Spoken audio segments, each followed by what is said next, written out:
À partir de ce mardi, ce généraliste parisien peut vacciner ses patients contre la grippe A.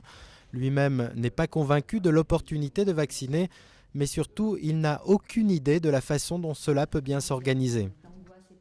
Il y a plusieurs hypothèses. C'est en effet de prendre ma petite valisette thermique pour aller dans un centre de vaccination et récupérer éventuellement une, deux ou trois doses. Je ne sais même pas la quantité de produits que je peux récupérer.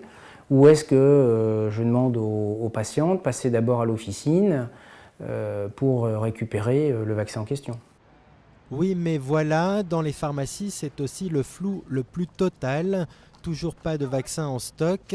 Les instructions attendues du ministère ne sont pas encore arrivées et certains se posent des questions sur la demande. Il y a quelques semaines, c'était une personne sur deux me demandait le vaccin contre la grippe A, est-ce que vous l'avez, est-ce qu'il est disponible, ou est-ce qu'on peut se faire vacciner, qu'est-ce que vous en pensez, est-ce qu'il faut se faire vacciner, est-ce qu'il ne faut pas se faire vacciner, etc.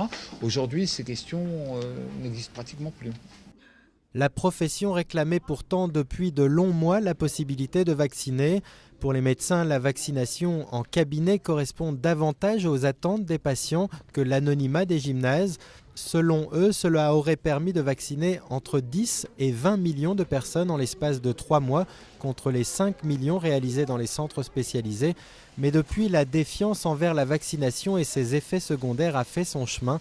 Et pour ce généraliste, ce n'est pas prêt de changer. Les gens ne sont pas des girouettes. Et en effet, si après 4 mois mûrement réfléchis, ils arrivent à la conclusion que le vaccin n'est pas bon pour eux, leur expliquer que maintenant il est bon et il suffit que le généraliste le fasse pour que ce produit qui n'était pas bon devienne magnifique, je pense que c'est prendre les gens pour des imbéciles.